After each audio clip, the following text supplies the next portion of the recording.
Welcome to Untamed Blossoms, the podcast where we celebrate the untamed journey of womanhood. Here, we tell the stories of incredible women who have embraced their authenticity, inspiring others to do the same.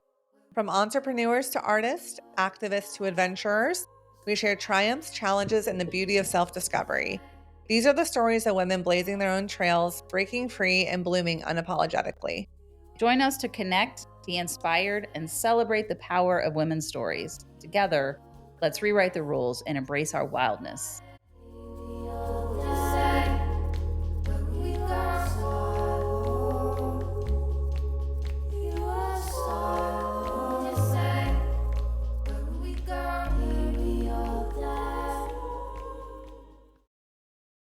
Welcome to Untamed Blossoms. I'm your host, Amanda Riley. And I'm Cristi Riley. Welcome to the show, everybody. I have a little weird little voice thing going on today.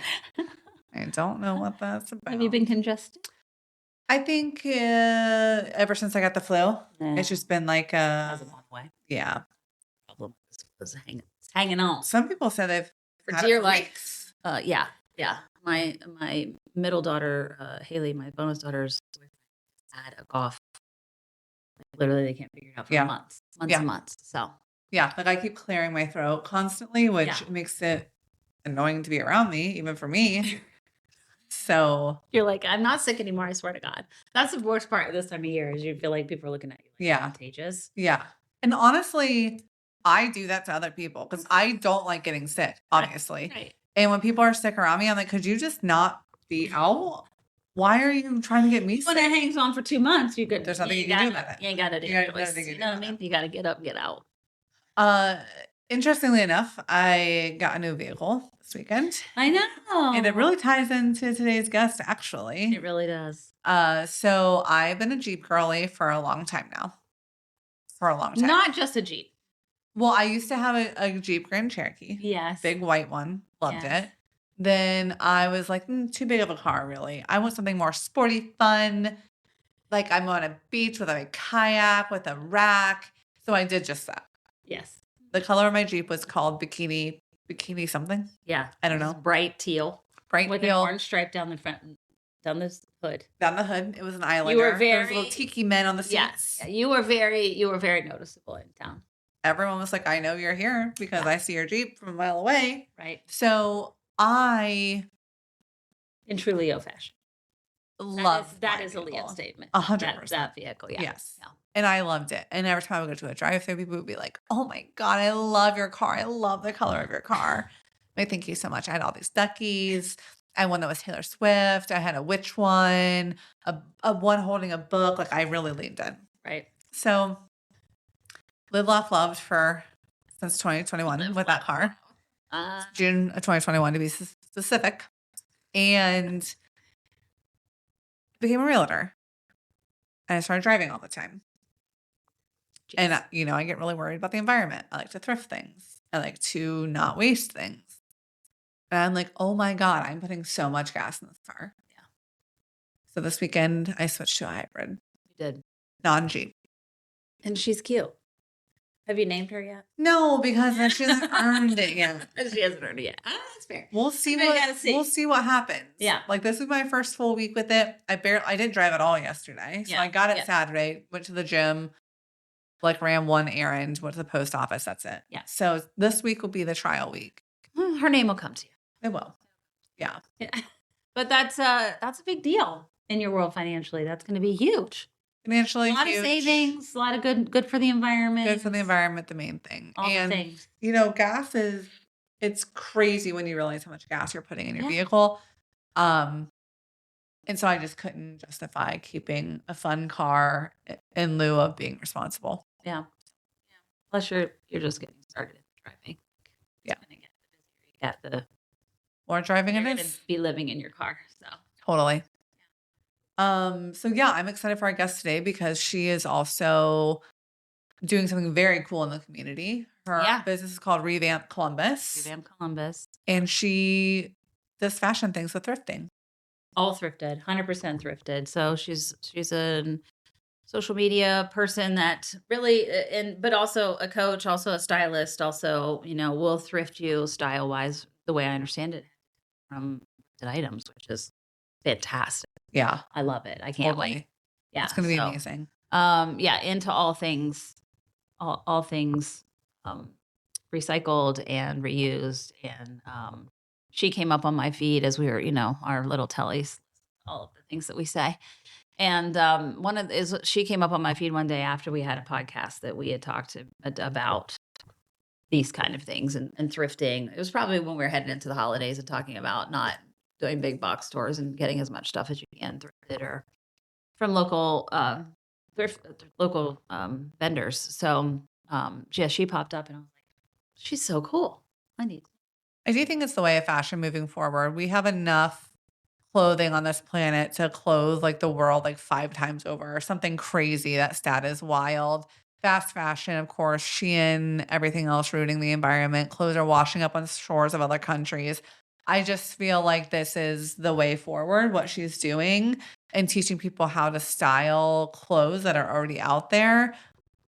I noticed that it's very much this way with influencers too, of like, I got this from Amazon, I got this from Amazon. And it's like, you're like, oh yeah, I want that thing. It's going to look exactly like that on me. Usually doesn't. Usually you do not have the same exact body as a person trying to sell you the thing. Right. And then you get it, you don't like it, you try to return it, maybe you forget to return it, sits in your closet, then you donate it to Goodwill. Right. And there are rinse and repeat. Yeah. Over and over and over and over again. Yeah. And that's the thing with being able to get something so quickly is there's no sense of urgency to return it or whatever. And even if you do, some of these companies just destroy what they get returned. Well, and some of the chemicals that we're using for dyes, some of Totally. the fabrics are just really toxic to our bodies. And nobody even considers that when they purchase things off of things like, like if you felt it in a store, there's some of those materials that I don't think you would order. Totally. But because of the way they've made it look online.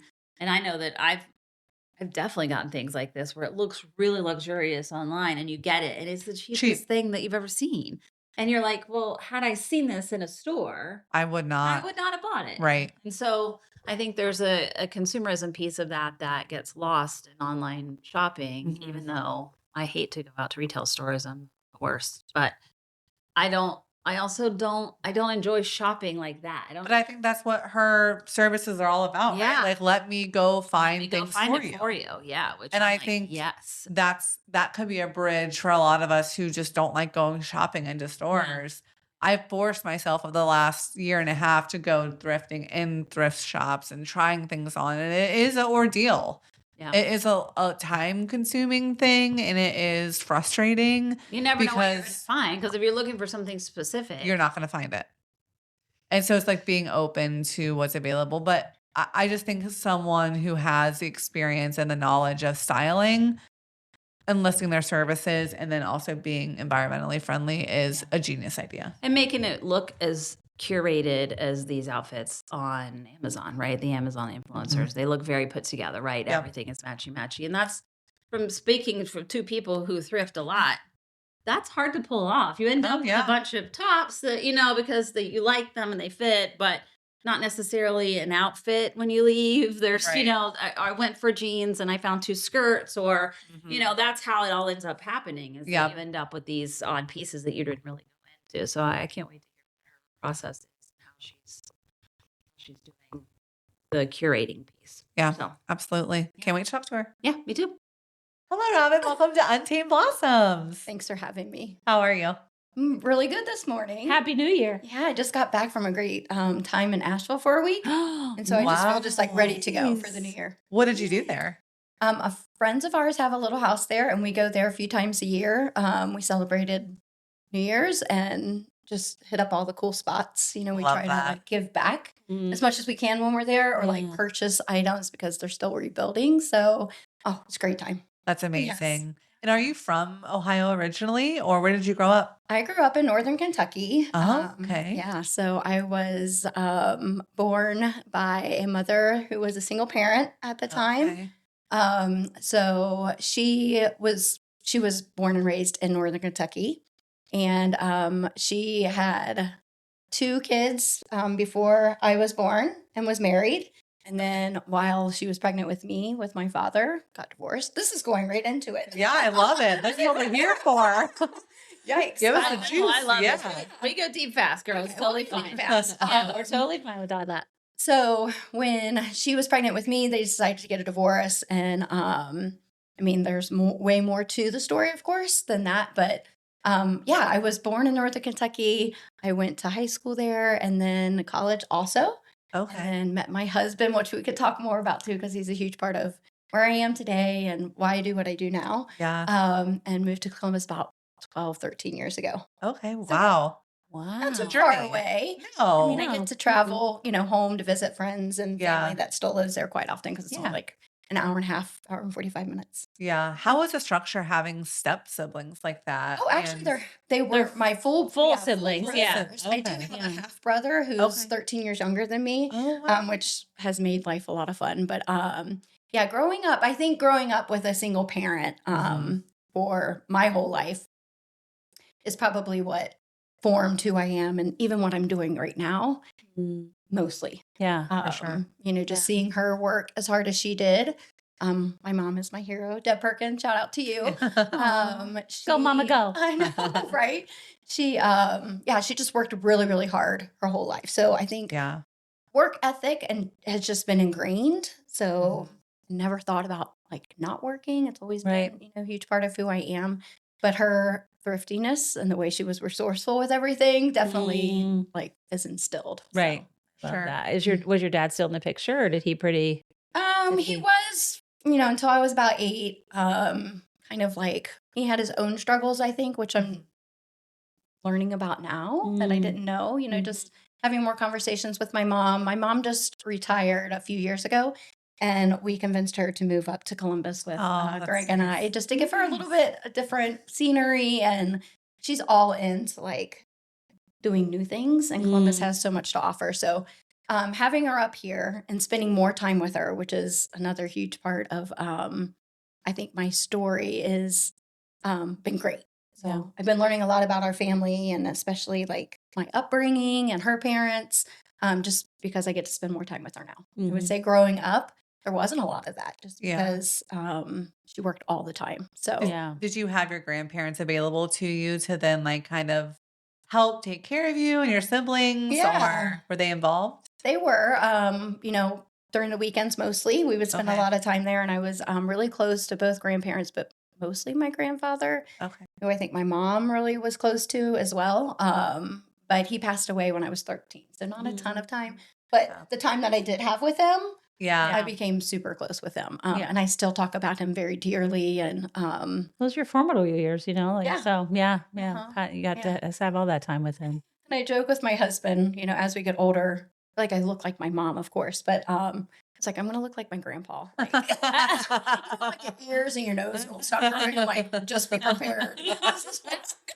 You see my grandfather? That's what you're gonna be And I'm like. okay with it. Yeah. I love him and adore him, and what else? Like, that's how I like to. That's how it turns out. So be it. My husband's gonna love every bit of it. Well, I mean, if he's gotten this far with me, he'll be fine. But to go back to my father, so a huge part of who I am is just having one arm, and I lost my arm to childhood cancer when I was 8 years old. And I think there was shared custody, but he was never reliable. He didn't show up, and so my mom just really struggled, like trying to find care for us when he didn't show up. And I think that kind of like led to I don't know if you would call it abandonment or not. I never felt that way. I don't know if it was because I was so young, but my Right. brothers, I think, definitely were affected by that, my older brothers. But when I got cancer and like the medical bills and stuff started coming in, he pretty much just Ghosted. left the scene. Yeah. So I would say that I did not grow up with a father figure. It was mostly my mom.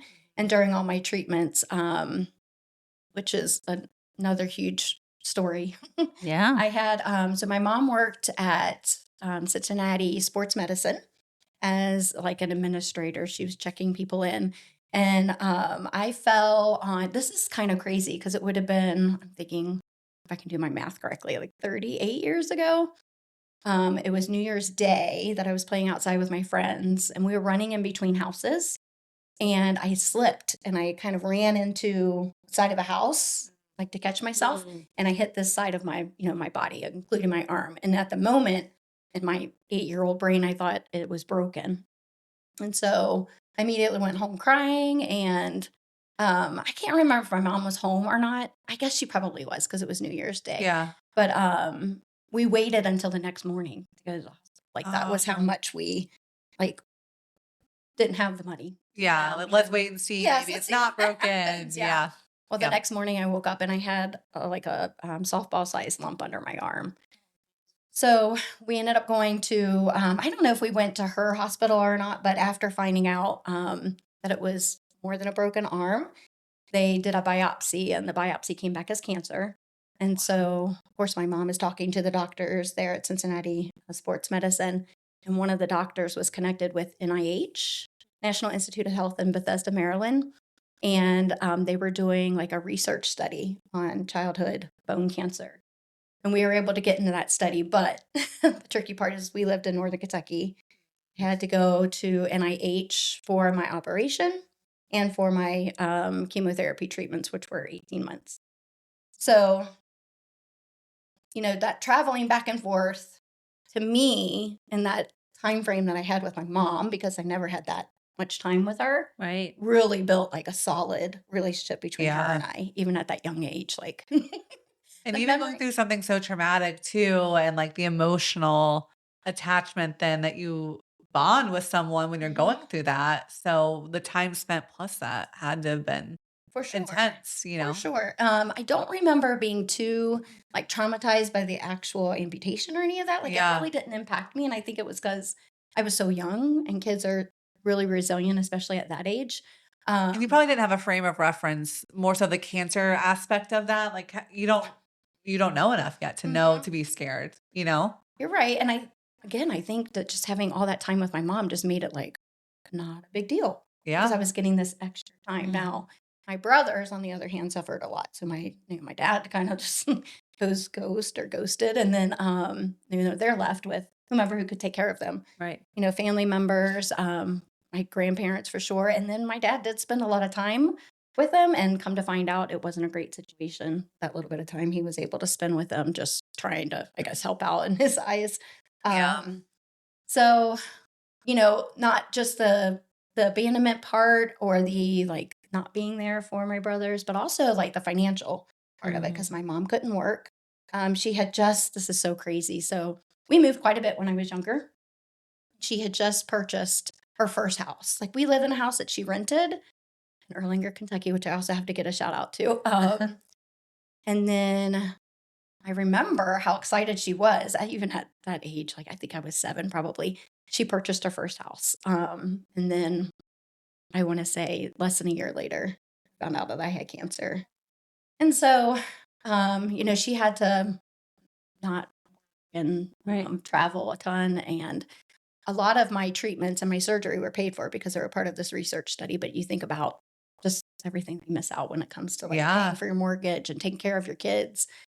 We had community involvement, but my mom, because she worked so much, she didn't have like a huge like friend community. But people that we knew like in the schools got together and did fundraisers and things. And she managed. We got when we finished with everything, we were able to move back to the house. From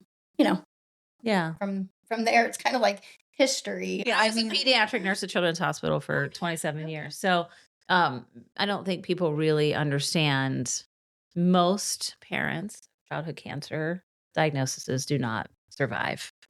Their marriages don't survive.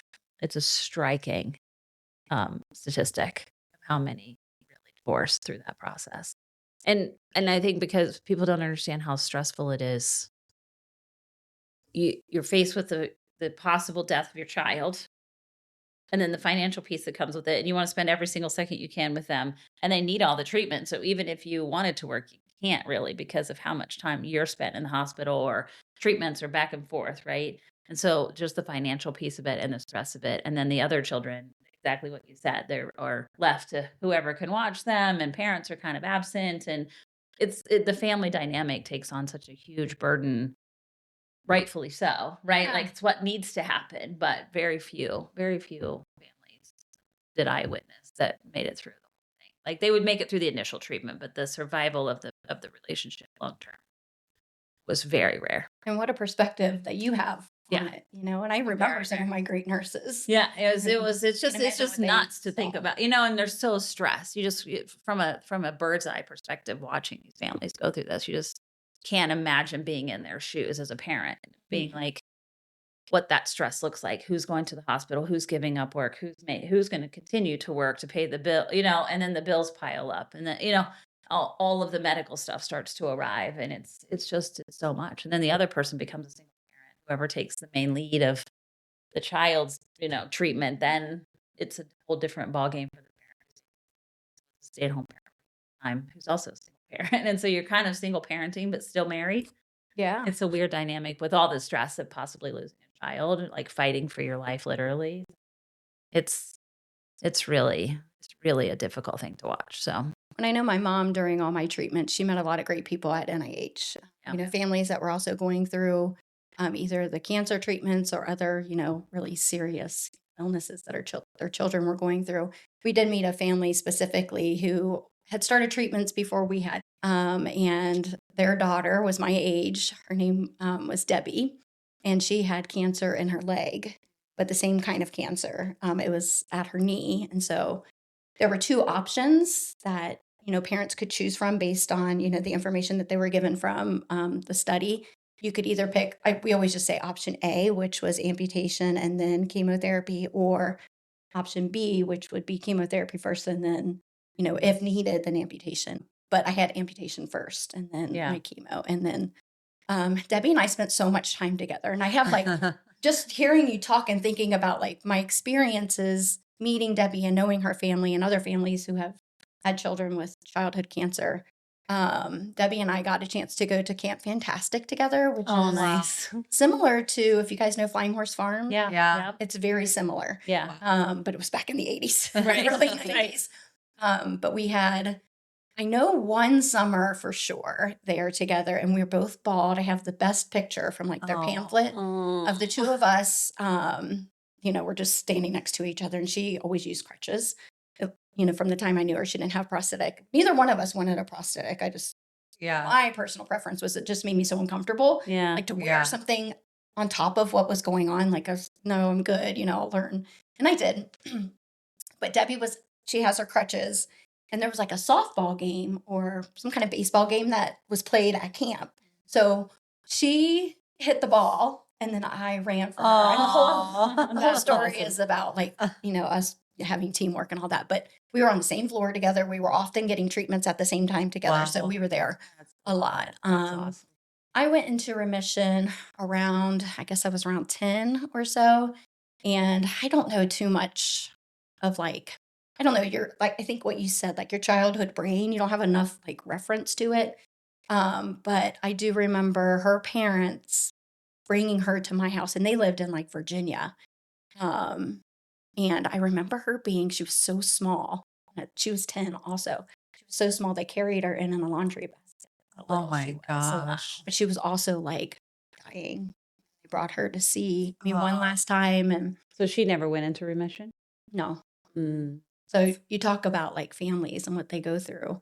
And yeah, crazy enough, I'm connected with her family on Facebook, and her parents are still together. And you know, she had multiple sisters. They all. Good. I wonder what Debbie always looked like. Would look like with hair, because I never knew her with hair. Yeah. And her siblings have this dark, like luscious hair. Even seeing them now as like adults, like, and I'm sure her parents, I can't even imagine what they go through on, you know, on a daily basis, just dealing with it. And even when we reconnected, I was very careful to be sensitive to the fact, you know, that whatever they would feel with those new emotions that come through when out.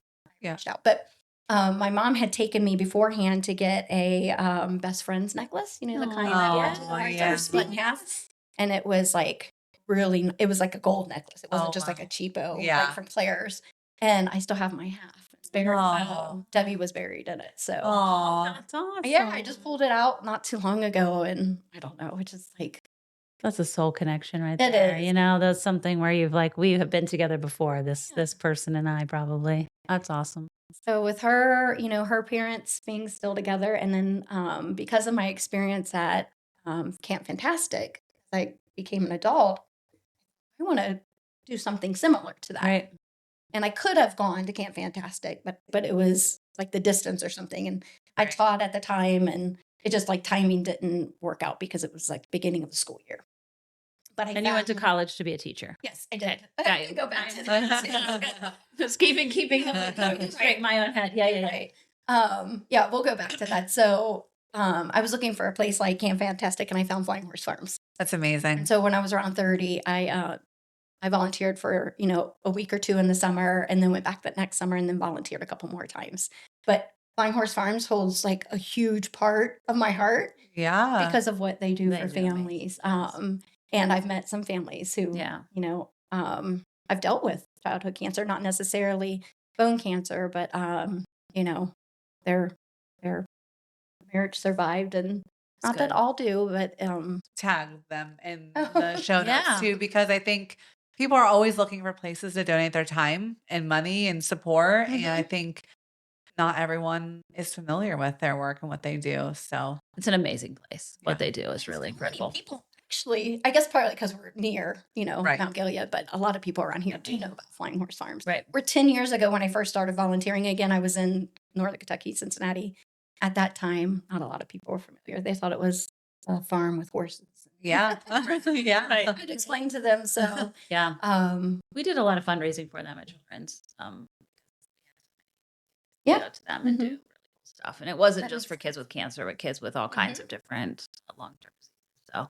So they do a lot of cool stuff there. cool stuff. And one of the neater things that I thought that they did was doing sibling camps. Oh, yeah. So we talked about, that whole, siblings being kind of forgotten about or neglected during that time. Yeah. So they do a really great job making sure that they include the entire family. Yeah. Yeah. Do you think your time being in the hospital, being around so many other children, like really inspired you to want to become a teacher? Or how did you pick that path? That's a really good question. I've always wanted to be a teacher. I mean, Okay. even at like probably before 8, there was just something in me that knew that that's what I wanted to do. Okay. I did not before 8 did I know that I wanted to work with children. It's just like my disposition and my personality. Like I'm a helper. I love, to do things for others and help people Yeah. learn if I can. It was never a question that that's what I would do. Out of high school is go to college. And my brother was the first in my family to graduate college, and I was the second. Oh, wow. So it's cool to be able to, my mom taught us about, working hard and, being responsible for our own future. And, I put myself through college and worked the whole time, and, started teaching right after college at a preschool, because I graduated in December. So I taught in preschool, and then I got a job at that preschool teaching kindergarten. And then living in Northern Kentucky, one of the well-known school districts is Beechwood Independent. Are you familiar in Northern Kentucky? Yeah. She grew up in Kentucky. I didn't my grow. gosh. I was Or in West Virginia, West but Virginia. I had family that was down in that area. An ex-husband's family was down in that area, so I'm familiar with that. Okay. Yeah. I just always know you're yonder way. Yeah. You've been yonder way. She just Yeah. she's down there in the She's hills. down there somewhere. That's what they always think. Down there in the hills. Do you wear shoes? Like my husband always makes fun of me. don't I'm like, it's 10 minutes from Cincinnati. Like, not that it matters, regardless. But I really grew up in Appalachia and rarely wore shoes and rarely wore clothes when I was really young. That's what I hear. Yeah. I was very connected to the earth. spending more time in Asheville, realizing like I think I want to retire in Asheville. Like, Yeah. it seems like a good jam. Yeah, just like it's great. the yards alone aren't immaculate, and I love that. I'm like, oh my gosh, you can just like let your weeds grow and just like, put stuff out there, and it's fine. Same here. Same. Yeah. I was in a subdivision in New Albany before this, and I was like, Okay. oh, can't wait to see dandelions growing. Be so excited. Just Back to my roots. just have nature around you. Mhm. Yeah. So anyways, I aspired to teach at Beechwood. Yeah. And I had like a little bit of a connection there, and was able to get into that school district and taught there for 10 years, mostly second grade. And That's a fun age. it's so funny how like, I don't know how things just like work out in the universe. So I was teaching at Beechwood. I found Flying Horse Farms, which is up here in like northern Ohio or central Ohio, whatever, Right. north of Columbus.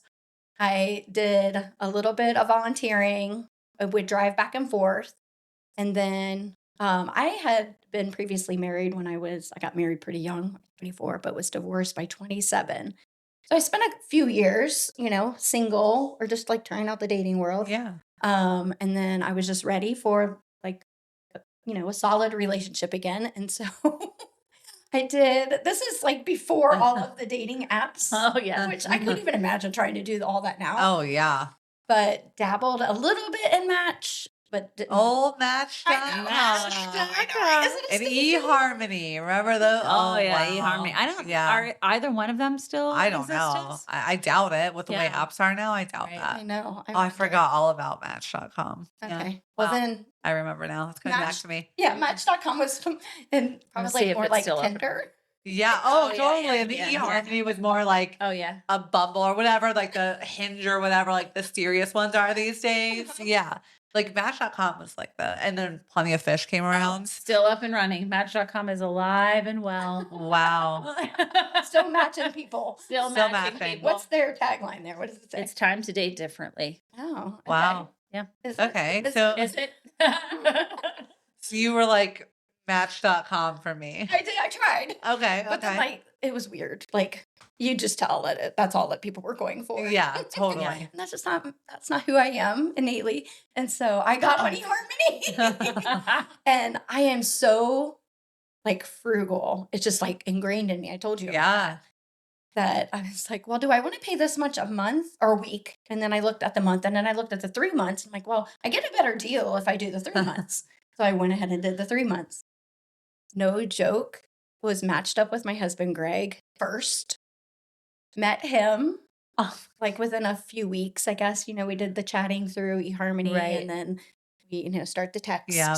And he ended up driving down.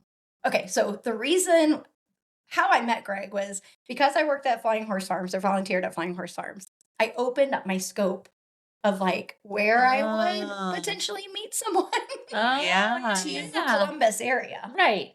I don't And know. He was up here. He was up here. Yeah. So he, we matched whatever. He lives in Columbus. I live in Northern Kentucky. He ends up coming down for our first date on a Saturday night or something. And I don't know, like, why would I trust that this was like safe? I think about that now. I'm like, Because it was like the early 2000s and we were still in the 90s, rose colored glasses of the internet. yeah, I'm just that type of person anyway. Yeah. So, he came down and it's so funny. Like he just told this story not too long ago, like the day after. I don't have to go into why it was the day after, but the day after he went straight to his friends from Cincinnati or from Northern Right. Kentucky. We always say Cincinnati just because it's easier. Straight to his friends and told him, like, she's it.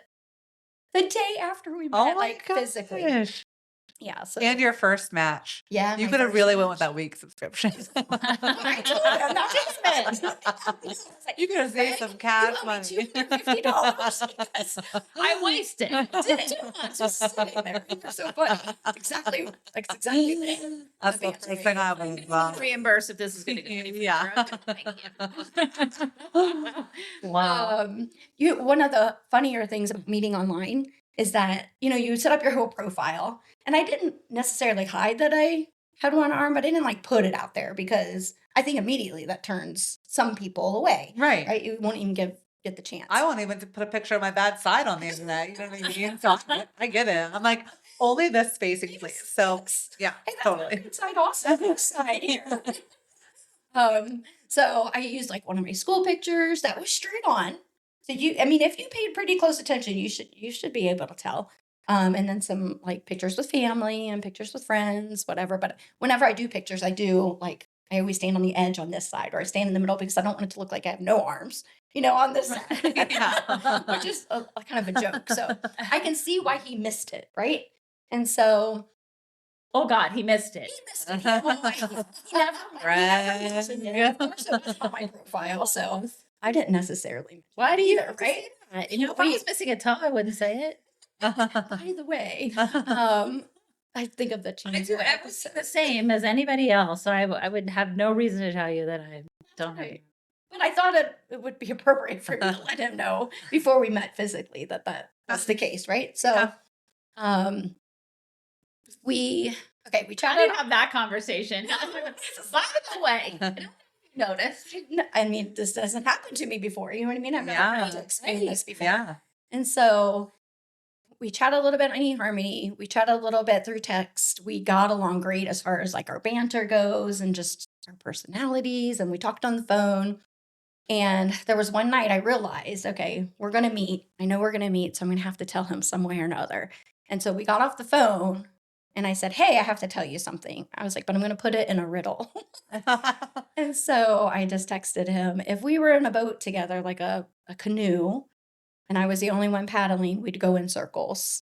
And so I just left it at that. And I mean, he tells the story now about how he felt like thrown back completely. Like, had no idea. He is the type of guy that's like better friends with girls. Like his personality just is that way. And so he went to all of his girlfriends at work. It's like, what should I do? I don't know what to do. Should I go meet her? This is, it just like had taken him back so much. And at that time, he clearly figured it out. He figured it out. Almost immediately. He's a smart guy. Look at all of our pictures. That's a picture. You are missing an arm. So he figured it out right away, went to all of his friends, and of course they convinced him. And he'll admit this too, he was fairly immature at like 30-ish, Yeah. So boys are. He needed a woman's perspective to say, nope, just go for it. And then again, the night after we hung out, it's like, nope, she's it. So that's it. Yeah. I think that's an interesting thing about eHarmonyMatch.com. You're picking based upon photos. But those photos, maybe with a throwaway camera, maybe with an old digital SD sticker in there, right? Like these aren't high quality photos, right? No. And I think about there's also no way to filter them back then either. Well, that's where I'm going with this. So I don't know who does the school pictures. That was pretty good, but that was a professional photo. But what I mean is, I think what's so crazy now is you have people meeting online with all these filtered and AI, like, wouldn't that be so terrifying? Like to truly date right now, not knowing if any of it's even real, because with AI, literally can make anything. Catfish one, but also like just how it makes you look or how totally deceive. Yeah, you could add another arm. Yeah, it wouldn't even different. Your face. You could have added an arm to yourself in every photo. No, we've done that before. Right. Like that does not look good. Well, you were married when you were in college or right after? My first marriage. Let me think about this. I guess I was after college. Yeah. Okay. We've all been there. We've both been there. Mm-hmm. Mistakes happen. You're like, I was young. I didn't know myself yet, right? And then you know yourself, and then you meet someone that you're like, wow, this is who I'm genuinely connected with. eHarmony told us. eHarmony helped you along the way. They know. So you guys, how long did you date before you get married? 2.5 years. Okay. Yeah, we were engaged about 1.5 years in. Okay, love that. And is he a teacher also, or what does he do? No, he works at Nationwide. Okay, love that. And competitive intelligence. Oh. He would want me to do the elevator speech for that. Because he's like, I never know how to describe it. You're just, aligning yourself with other businesses that do the same thing. And trying to figure out how Nationwide is better. Right. Yeah, I like that. Like a competitive strategist almost. Yeah, I love that. You're separate where you live. Originally. Yeah. You decided to come to Columbus for school or because like you're going to get married, or how did that kind of come about? Okay. So I think, so we kind of had the conversation a little bit beforehand. We were both in as far as like getting engaged and all that. He did a wonderful job surprising me as far as when the engagement happened. But there was some conversation around, would he move to Kentucky or would I come here? And he was willing. Mm-hmm. But he would come to Kentucky and we'd spend the weekends together. And there was like a certain vibe of like what we would do, who we would hang out with, and similar to when we came here. And I think also because I moved so much, like growing up, and even into like my adulthood, I moved a lot. I really enjoy it. Like I love to mix it up, change of scenery, just, I don't know, experiencing different things. And I'm like, I'll totally come to Columbus. Like, no problem. My hardest part was probably leaving my school, like leaving my teaching. But he was like, if you're sacrificing this, then I'll know, moving forward that you've done this, for us. And Revamp comes into play a little bit with that. But I came up to Columbus with my Kentucky teaching degree. So I had to leave my Kentucky retirement. Oh, God. Which was, I still don't really fully understand like what that means right now. But I started teaching, I got a title position in Olentangy at Glen Oak Elementary, which holds a really special place in my heart too. And then I was able to get in a 5th grade position, which I had never taught before. And because I taught like primary, mostly 2nd grade, and taught 5th grade for like 4 to 5 years. And I remember being ready to like be done with it. Like I don't know if I can teach anymore. And then one of my really good friends there was like, you need to go back to 2nd grade. Before you give up completely, just go back to 2nd grade, which I did. Went back to 2nd grade for probably 4 to 5 more years, which was great. Like it was like a restart, to everything, kind of like refresh, and working with the littler ones is my jam. Like just love it so much. That age is so good. And COVID happened, and then I taught from home for a year, which was not a big deal. Like I love that too. Again, I love I love change. Yes, Change it up. I think I would do anything for a year. I told Greg, I was like, I would go to prison for a year just to see what it is. He's like, Robin, it's not going to be like Orange is the New Black. You do know that, right? Yeah, well, I won't know until I find out, will I? So about like living on the beach, or living like in a trailer, or living like any experience I can have. So I don't know. I just thought that, refreshing everything would be the trick. And this is kind of like leading into Revamp. So I hope that's okay. Yeah, totally. Yeah. So after COVID, I got back into the classroom. Things were fine. I don't know if it's because I was just getting older. And it seems like, have you changed careers from nursing? Yeah. So I don't know if you can like relate to like multiple what it feels like continuing a job that takes so much out of you. But I was coming home with nothing. Like, nothing. Zero.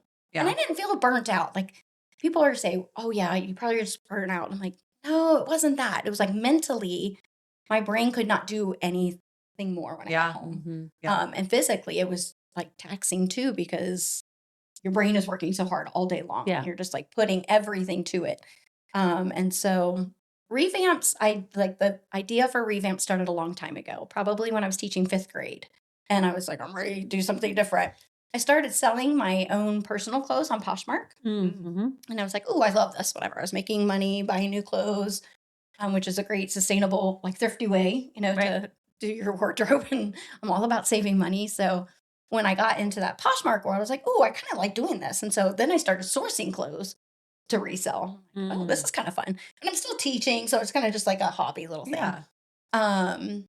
Go back to teaching 2nd grade, do that for a few years. And in my mind, and Revamp was still there. Actually, when I was 30, I spent a year living in Cincinnati, and I went to this boutique in, I just want to say Clintonville. It's Clifton.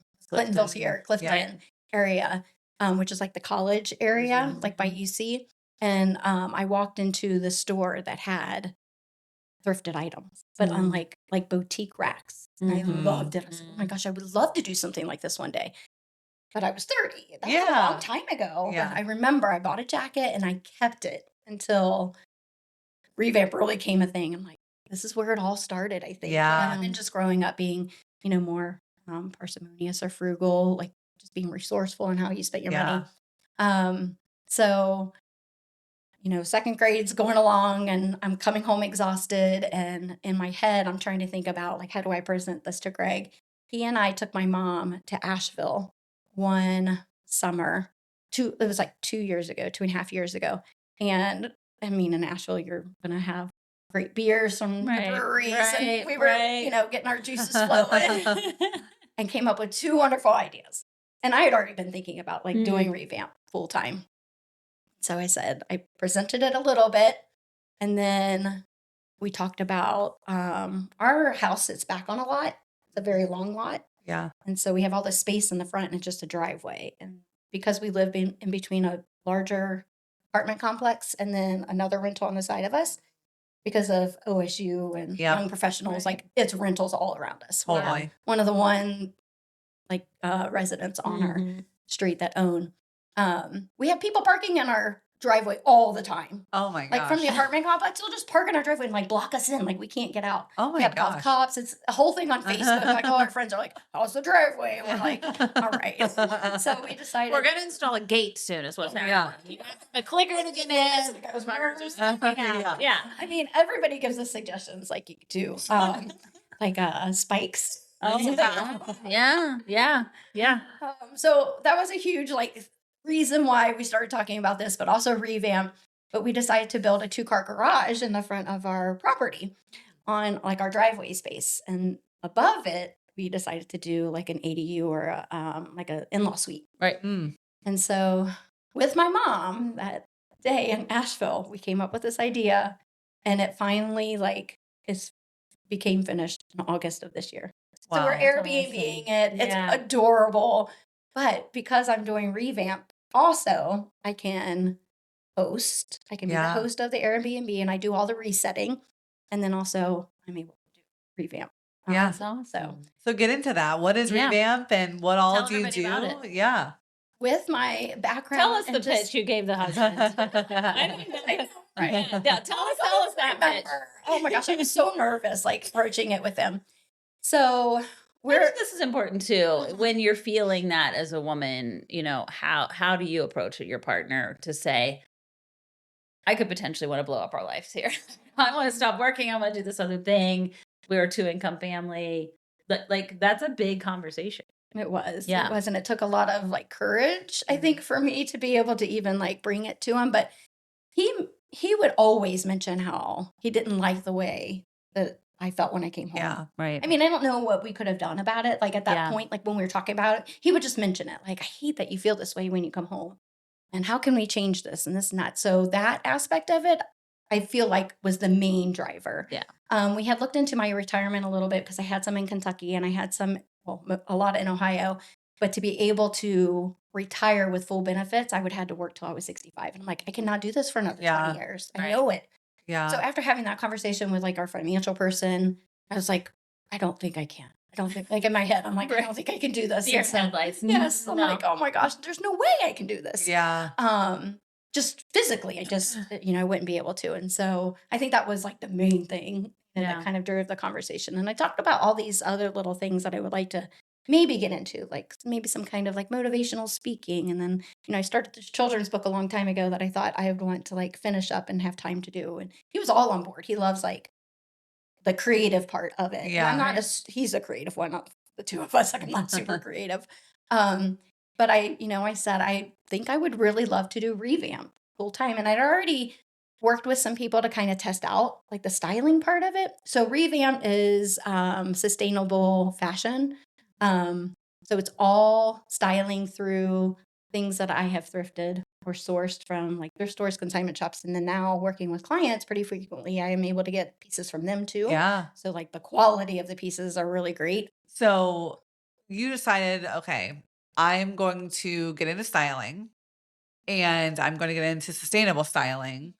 So people can feel, we talked about this before you joined us today on your intro, but you see all these people online with all this cute stuff. And then what do? Run to Amazon and you buy fast fashion. And half the time, to Cristi's point, you get this stuff that feels cheap. It doesn't look like it looks on the model, on yourself. And then because you got it in one day, because it's Amazon, you're I'll return this later. You never return it. It sits in your closet. Then you donate it and you buy another piece of fast fashion because you don't know enough. I don't speak for myself to style myself in a way that looks like this person. But when big businesses and companies and Shein do that, you're oh, then I will just buy that piece of clothing. And that cycle is pretty horrendous. So and that was my mentality back in college when I couldn't spend on clothing. We would go to Forever 21 and buy a top for the the night out, and we would share it amongst our friends. But I also did thrifting too. So you know, the whole idea of Revamp came from the more of the thrifted items and reselling, which is a part of Revamp. Yeah. Like I do resale. But also how could I use those pieces to style? I knew that I still wanted to help others because I mean, even at a younger age, I knew that that was just like who I am. Yeah. And I need to be able to work with, people. Right. To just continue to, kind of live fully. Now that I'm not teaching anymore. So yeah, I think Revamp helps with that sustainability aspect, right? Because you are not wanting to put things into the environment. A lot of my clients also don't know what their personal style is. So they're buying things, like you said, don't necessarily, they look great on others, but when you have them and you try them on at home, they don't look good on you. And then they just sit in your closet. So you have all these clothes and you have nothing to wear. Or they just struggle on what fits good on my body, what looks good on my body. And I don't know if you've ever researched trying to find a personal stylist and what that can cost. It's outstanding. I wouldn't, just because of who I am and how I spend my money, that is not something I would put my money toward. And that's not the reason my pricing is the way it is. It's more so because I'm still very new at this, but I also wanted to make it super affordable. Because if you're being sustainable and you're getting these pieces that are sourced, from thrift stores and consignment shops and other clients, perfectly pre-loved items, you shouldn't be paying a ton for the services either. So it's like I feel like a good pairing. Yeah. Because you're saving money all around. Yeah. But you're also like spending money on yourself and Totally. not having to feel guilty about it, and hopefully building your confidence, and easier to just get dressed every single day. Do you remember the show What Not to Wear? Stacey and Clinton. Yes. In my mind, I totally forgot about that. I love that show.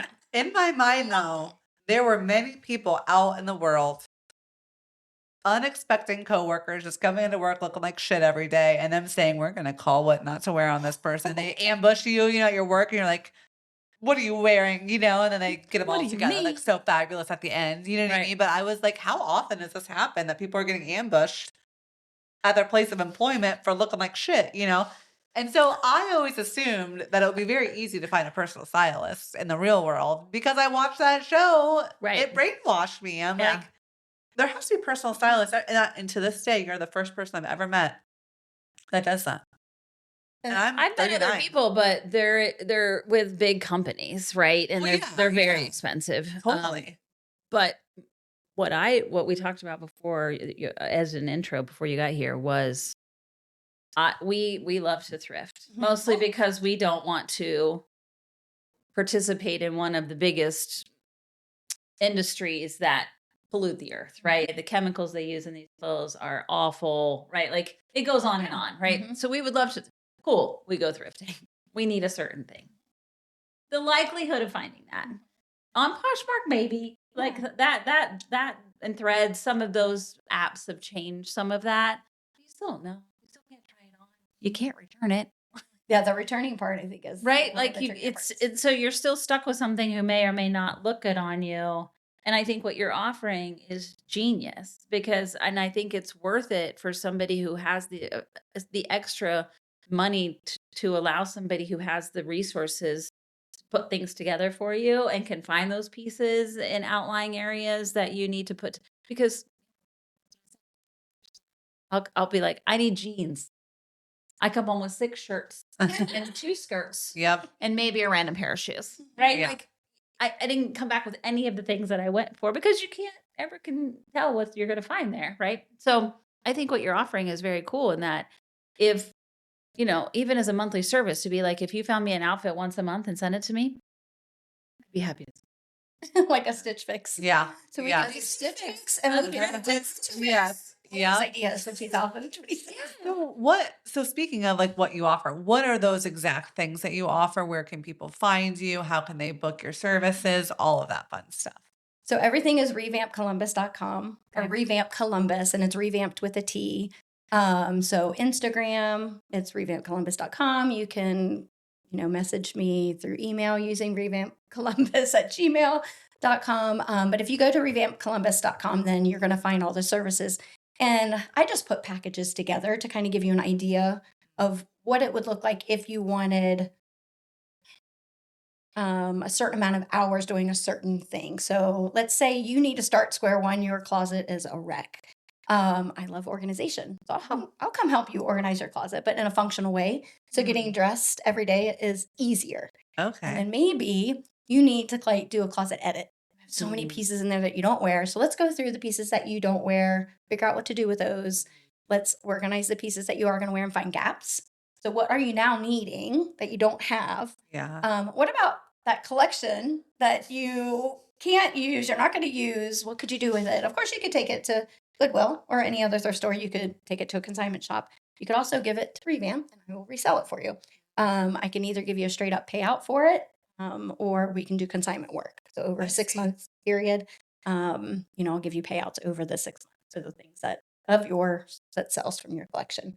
Wow. So I feel like it works a little bit, and then that money can go toward either a new piece for your wardrobe, or we can work it into your styling services. Nice. Personal styling is another aspect. The thing about personal styling that I'm learning more about, and I wonder how other stylists really approach this, is that I'm not trying to tell you what you should wear. It's more about like helping you find what you are going to be confident in. So in 2026, I'm launching a personal styling course. Where you're finding out what your personal style is. That's awesome. It's not just going through an app and them telling you real quickly what they think your personal style is. It's actually going through the exercises within your own wardrobe to determine what you think your personal style is, and then beyond that. That way, you're not purchasing things that you're never going to wear. Yeah. And then the personal shopping aspect of it too is really a huge part of it, because I love the hunt. And when you go thrifting, it's a hunt, because you're only going to find one of that one item in one size. Yeah. And so, I have particular places I like to go to for that. Where do you ladies? I love Clothing Mentor in Westerville. Okay. Huge shout out to them. They have literally single-handedly made my realtor wardrobe happen, because I switched from working from home corporate America to being a realtor. So that was an aggressive shift. And then there's also the Village Market on Hoover, right by the gym. Yeah. Why can't I think of that? Is this around here? So you Yes. have to spend enough time. Yeah. There's a lot of groups. There's another really great one up in Grandview. A Second Chance. My favorite. Second Chance is on. Second Chance. Yeah. Is that on Fifth? One more time. Yep. One more time. I go to that one frequently. Yep. The girls turned me on to that when they were living up there. Uptown Cheapskate. If you have not been there, it's very trendy, very cute. It's by Easton. Yeah. They're great. There's so many options. So many options. And then you can go to Goodwill. You can go to Ohio Thrift. There's so many options. So yeah. The encouragement of like teaching people how to shop at those places is another piece that I want to try to make sure that I implement in my styling. The personal styling course is more about just discovering what your personal style is. Right. So like your unique But you aesthetic. come away with your measurements, probably, right? All that. So the initial consultation, you get like a 15-minute just phone call with me to see if we'd be a good match, and if Revamp can help you with what your needs and goals are. But then that initial consultation is what I call a style profile. And it gives me a really in-depth look at what your needs and goals are. What is your lifestyle? What are things that you currently have in your wardrobe? What are you in search for? What are your likes and dislikes? And then we do measurements. So if you purchase the style profile, then you get to walk away with that, and you always have it with you. If we continue to work together, then we add to that style profile moving forward. So that's awesome. That's fantastic. We all change, like as the seasons come and go, and years come and go, and lifestyles, come and go. So those measurements are always important. I would say do every 6 months, just to make sure you have the right ones. So I love that. We will make sure people can find you in our show notes. We will tag you on all social media, because I just think that this, to your point, is a service that so many people are interested in, but have no idea where to find a personal stylist, or it's way too out of the realm of cost. Like, it's just like, I can't afford this. And then the fact that you're also doing it sustainably is incredible. So thank you for that work. Yeah, thanks. Thanks for having me. Are there any plans on an actual? Would love that so much, but like financially, it doesn't make any sense. I do have a studio space that we put in the 2-car garage I was talking about. So it's the back space of our garage. It's a really cute little space, has a little dressing room, perfect for my own personal work, but also to have consults with clients. One day I talked to Chris at one more time. Yeah. I'm like, Chris, if you ever think about retiring, like, please call me first. I don't know if it'll be good timing or not for me, but I would love to. Love that. Because having a shop and providing their services. Could you imagine? That'd be amazing. Yeah, that'd be so cool. So cool. It would be so cool. It would be the right thing. And then Totally. having other stylists work in the shop with you. Right. Whole thing. My personal monthly styles. That would be Great. awesome. Oh, this is, because the people who sign up for that, I think that would be a cool local service, is that if there were people in a consignment shop that knew me and I was paying for that service, that if something came in that was on my list, They called you. it automatically flagged me or called me or said, hey, this is in your size. I just got it. Are you interested? I would, wow. Totally. I feel like Clothes Mentor in it's off of Henderson. Okay, yeah. I feel like they have something on their door or something similar to it. Because I almost talked to Jody, who works there, because I go in there often enough to talk to her. Like, hey, could I be this for you? Yeah. But they already kind of have that going on. So Yeah. it's not, it's Yeah. not out of the realm of what's Totally. See that on the Clothes Mentor we go to. Not in the one in Westerville. No. All of them are owned a little By bit differently, I think. Yeah. So they're a tiny bit different Yeah. from each other. So. Yeah. Service. Mostly because I, again, limited time. And if I'm really Totally. looking for something, I would much rather get it thrifted than pay for Yeah. it new. But sometimes you get down to the minute and you're like, well, I have to like, do this. It looks like I'm Yep. buying things retailed, or whatever that is, and it would Yeah. be nice to have that. Well, along with the Discovering Your Personal Style course being offered, a lot of people will come to me and they just want to give me clothes. And I feel really weird about that. I don't know why? Because I'm a business and it just doesn't feel right. I'm not like a donation center. But I thought, how could I make that work for people that want to do it? Or if you were to do consignment work after those 6 months, if there are still pieces of yours that remain, instead of giving them back to you to go donate, how about I continue to resell them and then 10% of that goes to Flying Horse Farms? Love So I that. have a ton of friends that just want to give me clothes.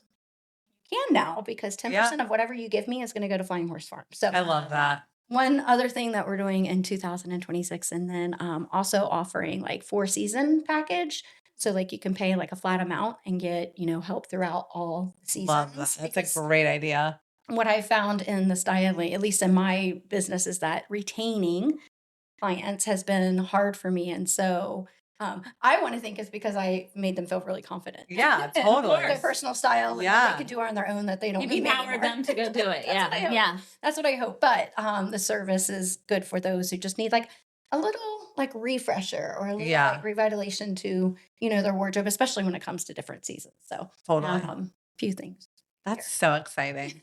And maybe getting on TikTok. I don't know. You I also think, and this is, Amanda works with a bunch of realtor ladies who are fabulous and they're shoppers. Yeah. Okay.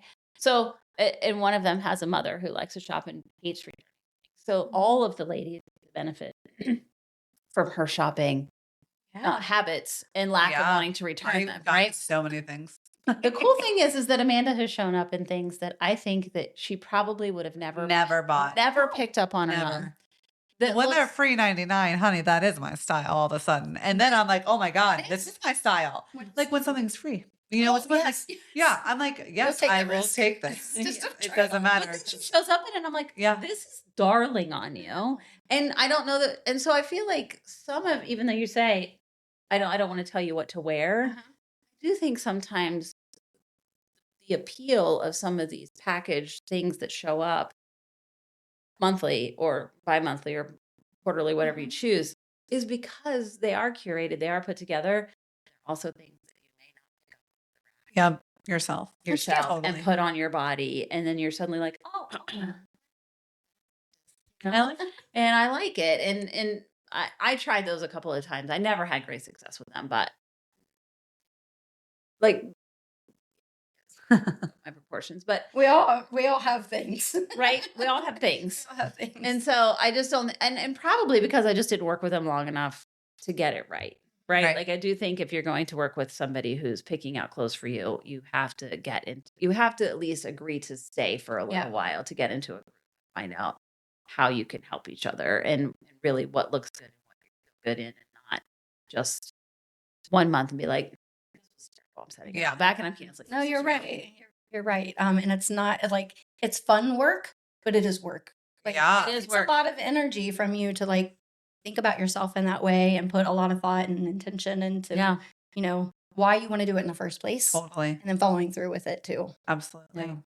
We love to ask all of our guests if you can give us a couple women in your life that have helped shape you, guide you, people that you are inspired by. You may not even know them, but just 3 women that you want to shout out today. Definitely Deb Perkins, always my cheerleader. Just why I do what I'm doing today and what I've done for my whole life is because of her. Yeah. Oh gosh, I have too many. There's too many to choose from. Let's do a quick award show rundown if you would like to. Whatever. You could be like, I'd like to think. And then, Okay. My good friend here in Columbus, Christine Salka. Okay. She also is a good supporter, a great supporter, just as a friend, but also, through Revamp, she's helped me kind of workshop some things. And she recently just bought her mom a gift certificate from Revamp to her mom, who lives in Indianapolis. So we'll get to take a road trip together. Oh, Nice. so fun. Yeah. So shout out to Christine Salka. And then my hairstylist, Stephanie Michelle. She owns a salon called Michelle. I've been going to her for 10 years now. And she is just inspirational in her own story. But also, every time I speak with her, I talk to her, I always leave feeling really good about myself, one, because she does great hair work, but also just she just makes you feel good about how you think and what you have to offer. But the conversation, always learning something new from her. She's a business owner. And so, she is very willing during our, hour or so together. She'll share anything that she can with me. And she's just so welcoming that she meets. So, yeah. Those 3 wonderful women. Women lifting up women. Yep. Love that. Love that. My husband keeps saying, well, what about the book you were starting to write? And what about the motivational speaking aspect? I'm like, well, Greg, I was like, I don't have time for that. I was like, we have Revamp going. We have the Howard Hotel. And I was saying that we endearingly call it the Ho-Ho. Okay. It has nothing to do with Santa. So it worked out for the holidays. Yeah. But we just talked about who stays, in our Airbnb. And we thought it would be a lot of OSU sports stuff. And it's not. It's a lot of people driving through. Some people do staycations. They'll just come and stay the night because they want to spend time in Grandview area. We've had a lot of families visit for the Children's Hospital and then for the James. So very we're talking cool. about how when Greg and I first started talking about this, because I've gone through cancer 2 more times since, childhood cancer, and I've gotten treatment at the James. They were just great. They identified it, removed it, and that's it. So that's been wonderful. But we've been there during times when families have been there. He's in the waiting room. He's kind of not listening, but you just hear and you kind of see what's going on. And families are stuck there. They travel from who knows where because the James is so, known for how great they are when it comes to cancer treatments. We would like to offer a space for families to come stay. And of course, if they're here for a longer period of time, but we could help them. So that's amazing. We're hoping to make a connection here at some point. We're trying to get our ducks in a row, so to speak. Yes. Well, we hope that comes to fruition because I think that's a really great goal to have for that space. We would love to offer the that. beautiful thing that full circle. Yeah, right? Full circle. Yeah. You could go into that even more. So many wonderful things happen to our family because of other people. So that's awesome. That's awesome. Anything else we didn't touch on today that you really wanted to make sure you got out there? I think so. You guys have been wonderful. Thanks for making me so welcome. Oh my gosh. Well, thank you We for love what coming you're on. doing. Yeah, we're obsessed with what you're doing, honestly. And this is amazing. And as much as we can cheerlead Revamped Columbus, we will do that. Continue following on Instagram. Yes. And if you ever see a piece that you want, because I do put everything in the highlights, just let me know. Yeah. I'll make Love sure I that. drive up here. Yeah. Sometime. Are there limits on what you will take in consignment? Are there certain pieces? Are there certain brands? Are there, some people, we take things a different, what is it? Plato's Closet. Yeah. What is the one in Uptown Cheapskate? Uptown Cheapskate. Yeah, and they very much will only take certain quality items, and so I didn't know if you had a Revamp does have a branding when it comes to the inventory that they carry. I love to carry any kind of workwear. Okay. But it doesn't have to be. I would say anything that's just perfectly pre-loved. That's what I say. And then I tend to reach audiences between 35 and 55 is my sweet spot. Okay. So you think about that style. And then it really depends on if I have space for the inventory. That's another challenge. Yeah. So Okay. Well, we'll keep an eye out, and I Yeah. think sharing those and making sure people can just see what's out there too is so important because people hate going into stores these days. So it's online business. So please make sure that you give us a follow on Instagram and Facebook. We are soon to be on TikTok. Still a technical issue with our Untamed Blossom page, but it'll be fixed soon. We would love for you to become a friend of the show on Patreon. For just $5 a month, you can listen to all of our episodes without commercials, get a free sticker, and some other fun Q&A things we'll be doing behind the scenes. And we are on Spotify, Apple Podcasts, YouTube, and iHeart. Robin, thanks for coming. Thank you so much. We appreciate it. Love everybody. Love you guys.